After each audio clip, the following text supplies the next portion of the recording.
Hey everyone! This week's lesson for the Get Healthy Challenge is on how to handle challenging situations. And since it's November, I think we all know that we're going to have a few of those coming up in the next couple months.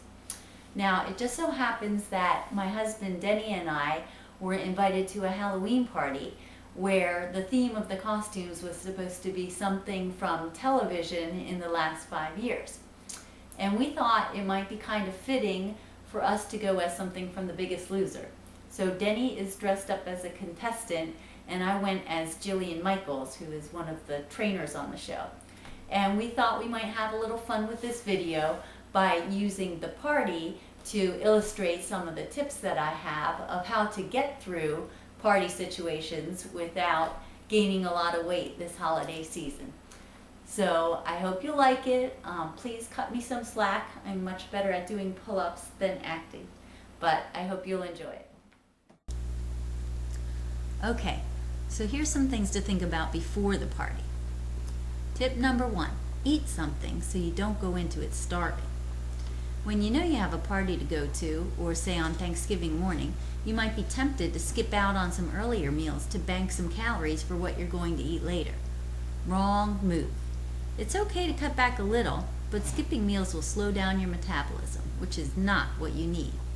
Plus, if you're starving by the time you arrive, all bets are off. So make sure you have a small meal or snack an hour or so before the party, but it's got to be the right thing. Eating carbs makes you crave more carbs, and that makes it hard to turn down the chocolate cake with peanut butter icing. Here's what not to do. Alright, come on, this is what you gotta do. Fiber, protein, healthy fat.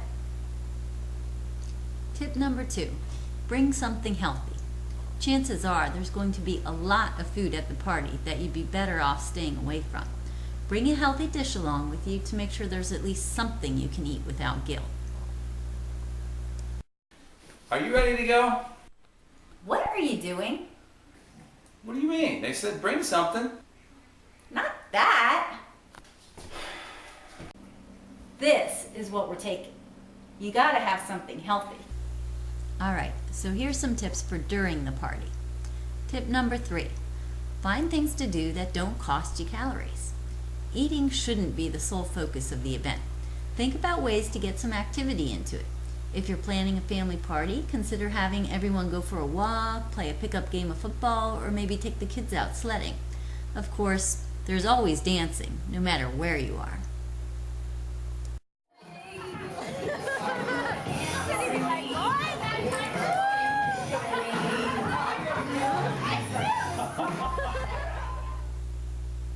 Tip number 4, go ahead and have a little of everything.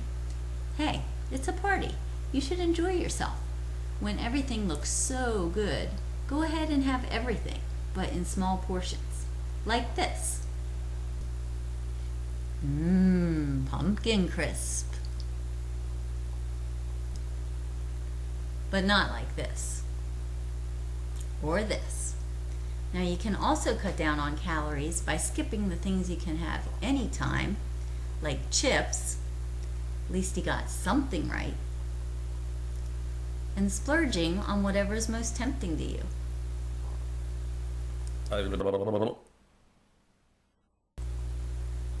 Tip number 5, when you're eating, focus on the food.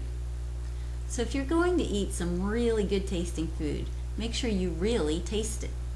If you take the time to really taste and enjoy it, you'll be satisfied with smaller portions.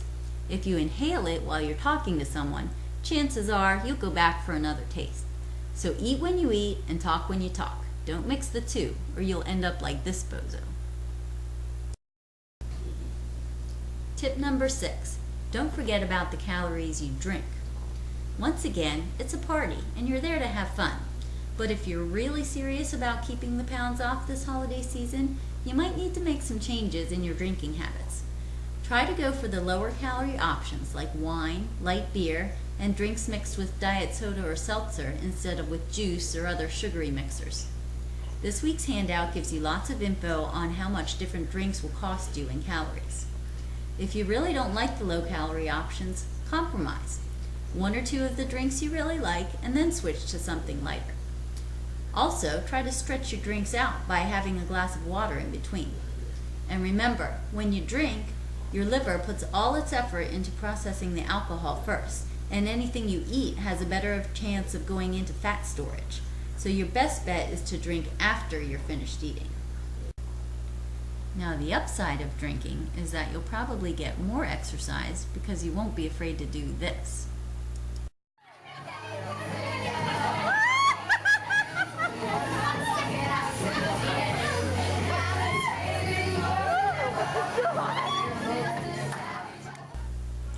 Of course, if your trainer's at the party with you, there's a chance you'll be getting even more exercise.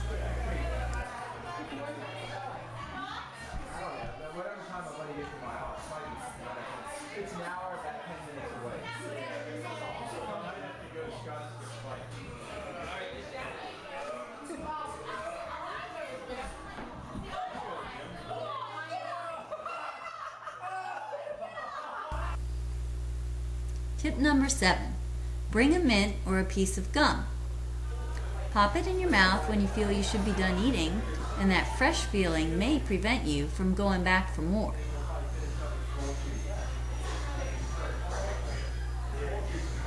Or not.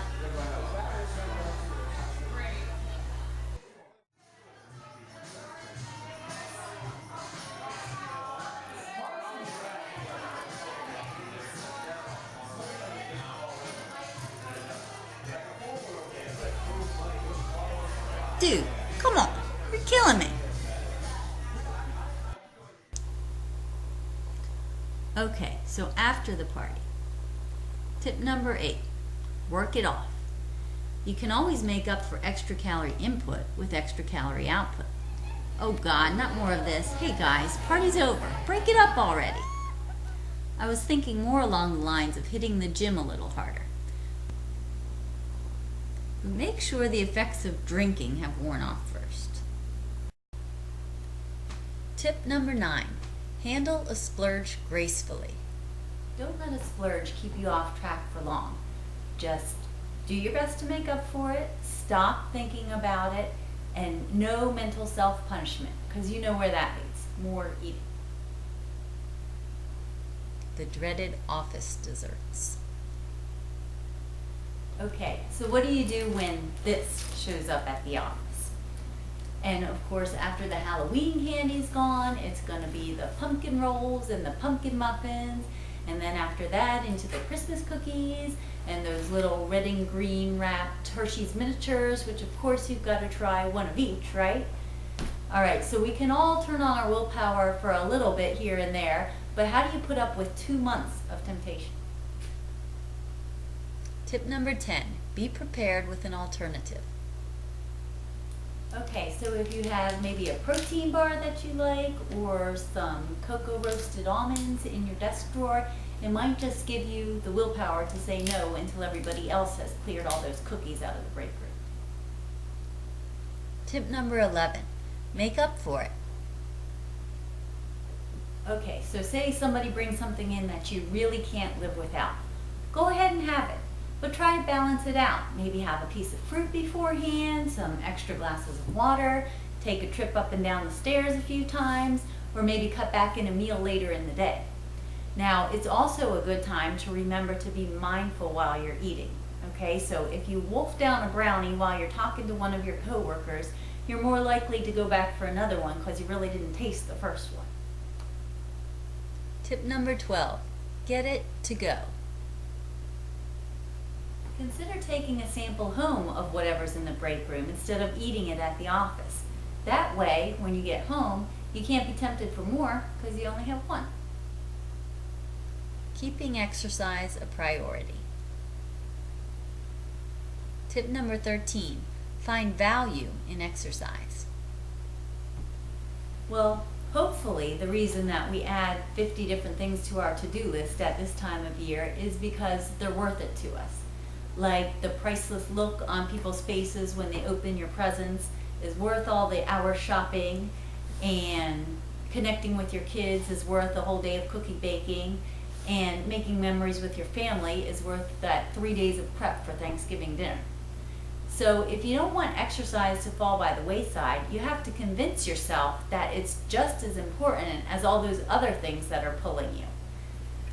Now, if you think about it, exercise is probably important to us most at this time of year because it can relieve your stress, it can give you the energy to do all those other things better, and of course it'll make up for it a little bit when you do a little too much cookie dough sampling. Tip number 14, lower your standards. Exercise isn't all or nothing. You're much better off fitting in half an hour twice a week than not doing any at all. Don't feel like you have to keep up with your normal routine to make a difference. And also remember that exercise is additive, so 10 minutes here, 10 minutes there actually have a cumulative effect. So don't feel like you have to block off a large amount of time to make it worth it. Tip number 15, trade off time for intensity.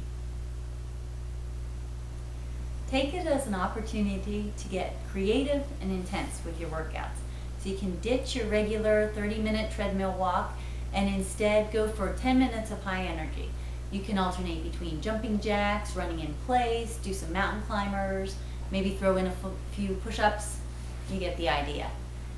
And the more intense you are, the more calories you're going to burn in recovery time later, so 10 minutes really can do more than you would expect. And the nice thing is you can do that stuff anywhere, so there's no travel time to and from the gym. Tip number 16, lift smarter. You can also get creative with your strength training. A great way to save time is to do supersets of exercises for opposing muscle groups. For example, you can alternate bicep curls with an exercise for triceps with no rest in between exercises or sets. Another thing you can do is compound movements, like going from a lunge right into a shoulder press in just one movement. In your handout, there is a website that gives some more examples of compound movements, so check that one out. Now, you're probably going to need to use lighter weight to do this type of workout, but your muscles are going to like it because they'll benefit from shaking up your routine a little bit. And also, once you try it, you're going to find that it doubles as a cardio workout too. That's it. Follow as many of these tips as possible and you'll be starting out 2011 ahead of the game.